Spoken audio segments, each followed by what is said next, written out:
Hello, welcome back.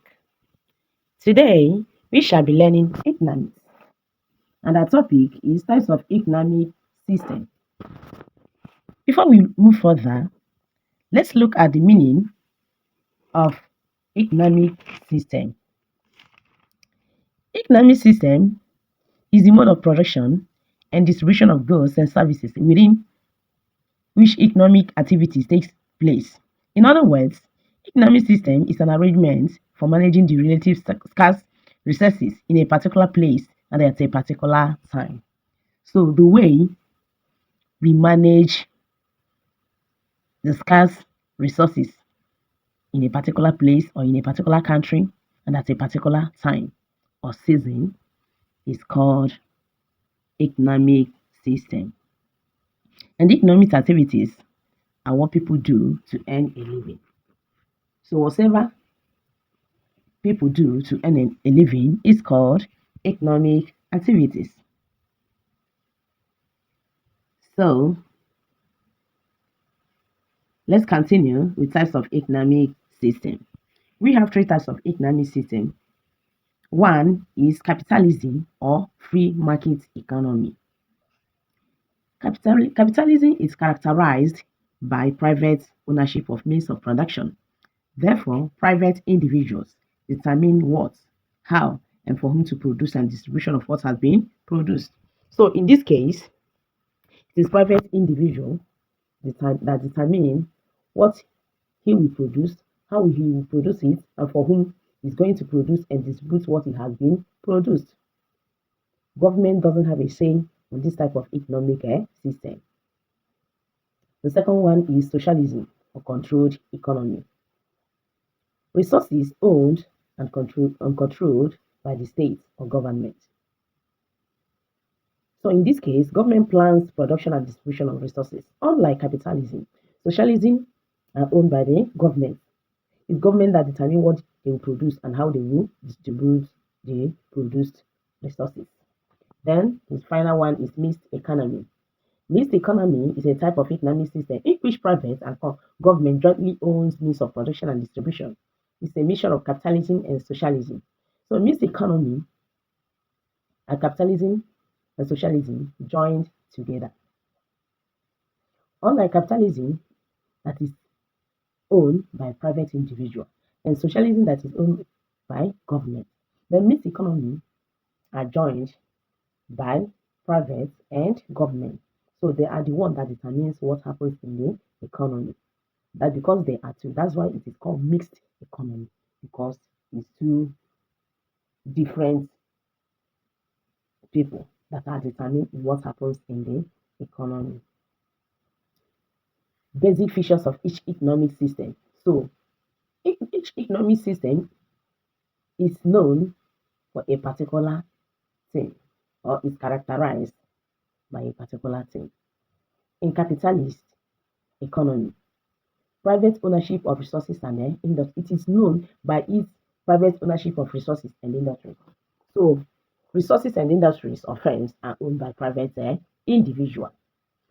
Number two, decisions driven by market force. So the decisions of this capitalism are determined by market forces. Market forces are demand and supply. They produce what people demand and they supply it as well. So they will not go beyond that. It is the demand of people that determines what they produce. Minimum government intervention. So the government's intervention in this type of economy is minimal, or they will not even interfere at all because it's, they don't have a say in this type of economic system. Example of country that practices capitalism are USA, UK, and Singapore. Then the second one is socialism. Socialism are owned by the government. All means of production and distribution are owned and controlled by the government. So the government are the one in control of socialist economy. Private individual doesn't have a say in this. They don't have to determine what happens in this type of economy. It is the government that determines what happens how they will produce, what they will produce, and how to distribute it. Another feature is no market economy. That means means of production are not purchased in the market, and not all goods produced are meant for sale. So governments source the resource for production on their own, and not everything that they are producing are meant for sale, because their aim is to provide utility for the welfare of the citizens.